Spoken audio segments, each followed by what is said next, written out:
alhamdulillah. Assalamu alaikum wa rahmatullahi ta'ala wa barakatuhu.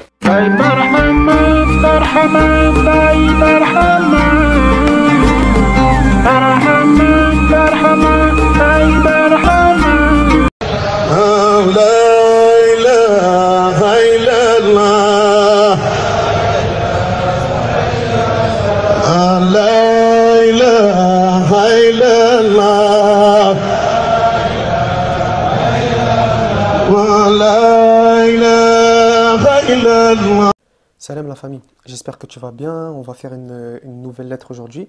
Donc je tiens à te rappeler avant qu'on commence le cours comme d'habitude, c'est que ces séries en fait de vidéos, ces petites vidéos super rapides, super courtes, etc.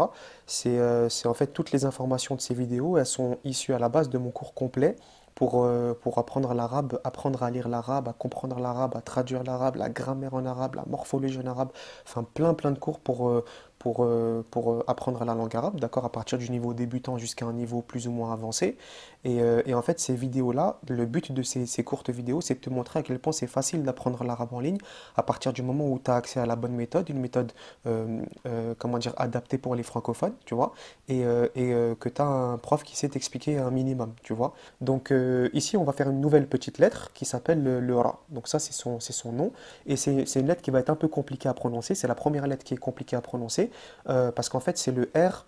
En français, c'est le R qui va être roulé. Tu vois un peu le R que tu as en espagnol. Quand tu fais de l'espagnol et tout, c'est un peu le même délire. Tu vois, quand tu vas dire par exemple travail, tu vas dire trabajo, tra. Tu vois, tu ne vas pas dire tra. C'est pas un R, pas comme le R dans Paris. Tu vois, c'est comme si tu prononçais un peu Paris, mais en mode belédard. Tu vois, tu vas dire Paris, ri. Tu vois, donc c'est un peu roulé comme ça. Donc le mot d'exemple d'aujourd'hui, c'est darun, d'accord, darun qui veut dire une maison. Donc, comme d'habitude, on connaît les voyelles courtes et les voyelles longues. Donc ici, ça nous donne ra, ensuite ri, rin, rappelle-toi ici, c'est le son in, ensuite rou, run. D'accord? Donc tu vois comment je roule? C'est difficile hein, à faire. Ça, je pense que tu n'arriveras pas à le faire. Mais sinon, il faut t'entraîner, tu vois. C'est à force de s'entraîner, etc. Et t'inquiète pas, si tu n'y arrives pas dès le début, c'est pas grave. Si tu n'y arrives pas dans 5 ans, c'est pas grave. Je connais même aujourd'hui des gens qui sont des choyours, sont des savants. Ils n'arrivent toujours pas à prononcer le ra. D'accord? C'est des savants dans la langue arabe, ils ne savent toujours pas prononcer le ra. C'est normal. L'essentiel, c'est juste d'essayer. D'accord? C'est pas grave. Il faut juste essayer et se donner les moyens de s'améliorer. C'est tout. Après, on passe aux voyelles longues. Donc ici, ici et ici. D'accord? Les voyelles longues. Tu te rappelles, les voyelles longues, on avait le alif, le ya et le waw. Ok? Donc, le premier, ça nous donne ici. Oups. Le premier, ça nous donne ra avec la prolongation. Ensuite, ri, prolongation. Et pour finir, rou avec la prolongation. Donc c'est pas le ra que tu vas venir prolonger, hein. C'est juste comment dire, la voyelle. Donc toi tu fais ton ra au début et après c'est le a qui se prolonge. Ra, ri, rou, ok? Ensuite, on passe à la lecture des mots. Donc la lecture des mots c'est très simple aussi. Ra, ta, ba. Ra, ta, ba. Fais attention à respecter, comme on a dit, tu sais, il y a certaines lettres en fait dans la langue arabe qui sont des lettres emphatiques, c'est-à-dire des lettres, tu vas devoir les lire de façon lourde, et d'autres qui sont légères. Donc regarde, ici par exemple, sur le ra taba, le ra, c'est une lettre emphatique, elle est lourde. Tu vois, j'ai pas dit ré, j'ai dit ra, c'est lourd. Le ta, il est léger. Le ba, il est léger, qu'on a déjà vu. Donc ça veut dire que en fait, ça, tu vas devoir le prononcer ra. Ça, tu vas devoir le prononcer ta, c'est léger. Ba, c'est léger. Donc en fait, quand tu prononces le tout, ça te donne ra, ta, ba. Donc tu vois comment je fais lourd ici, lourd, et là après c'est léger, léger. Donc c'est en haut, ra, et après ta, ba. Ra, ta, ba. Tu vois? Et ça, c'est très important à respecter. Pourquoi? Parce qu'il y a des personnes en fait qui ne vont pas respecter ça et qui vont lire tout lourd ou tout léger. Regarde, par exemple, je te lis tout lourd. Ra, ta, ba. Ra, ta, ba. Là, j'ai lu tout lourd. Et c'est faux, c'est pas correct. Je lis tout léger. Ra, ta, ba. Ra, ta, ba. Tu suis?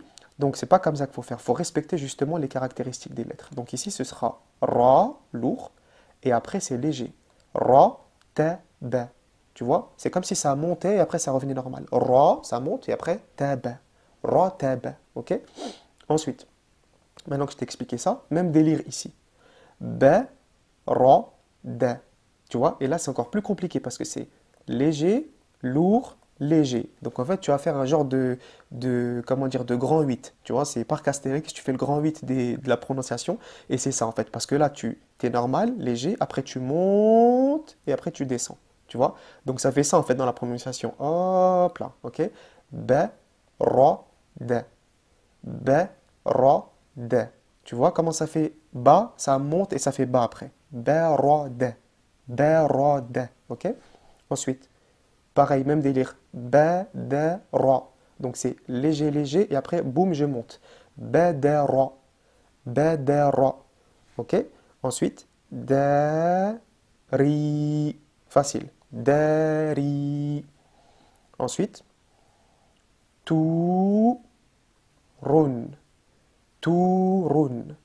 Ensuite, bi, da, rin. Bidarin. Ensuite, ru, tu, bun. Rutubun. Et pour finir, ra, avec la prolongation, ti, bun. Ra, ti, bun. Ra, ti, bun. Tu vois, là aussi, c'est haut. Tu viens d'en haut et après tu vas plat. Ra, ti, bun. Ra, ti, bun. Ok? Très bien. Ensuite, qu'est-ce qu'on te dit comme petite note ici sur le cours? On te dit ba, ra, da au milieu ou à la fin, le ra tout seul. Voilà, donc on te donne l'écriture du ra ici, d'accord? Tout seul ou au début, et ça c'est le ra au milieu ou à la fin, parce qu'il va s'attacher ici avec la lettre qui précède, d'accord? Mais ça, nous, dans ces cours rapides ici sur YouTube, on ne voit pas l'écriture, d'accord? L'écriture, c'est les choses qu'on voit dans le cours complet.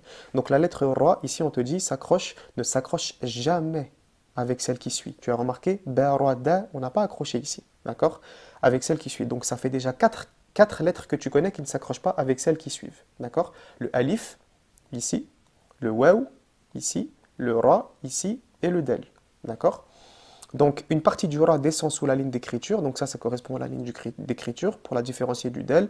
Voilà, donc tu vois dans la ligne d'écriture, c'est pas pareil. Le del, c'est un peu comme un boomerang, comme ça, tu vois? C'est un peu un boomerang. Tu vois, l'angle ici, il est prononcé du del. Alors que le ra, c'est plus comme ça, tu vois, comme ça. C'est plus comme une petite virgule, comme ça. Tu vois le délire? Donc si je te montre ici, on te dit aussi attention pour la prononciation, c'est pas le R dans Paris, hein, il faut le rouler, comme je t'ai dit, en mode blédard ou en mode espagnol. Donc pour l'écriture, je te montre ça vite fait, même si à la base c'est dans le cours complet qu'on voit ça, mais c'est juste pour que tu vois, le del, c'est comme ça, on avait vu l'écriture, tu vois, comme ça. Tu vois? Donc déjà, il est sur la ligne. Ça, c'est le premier point. Et le deuxième point, son angle ici, là, du boomerang, il est plus prononcé. Alors que le ra, c'est plus comme ça. Tu vois? Le ra, c'est plus comme ça. Donc l'angle du ra, que tu vois ici, il est beaucoup moins prononcé. Tu vois? Par rapport au del. Donc ça, c'est les deux différences qui vont te permettre de ne pas les confondre dans la lecture. Ok? Donc voilà la famille. C'est tout pour cette leçon, Inch'Allah. Prends soin de toi.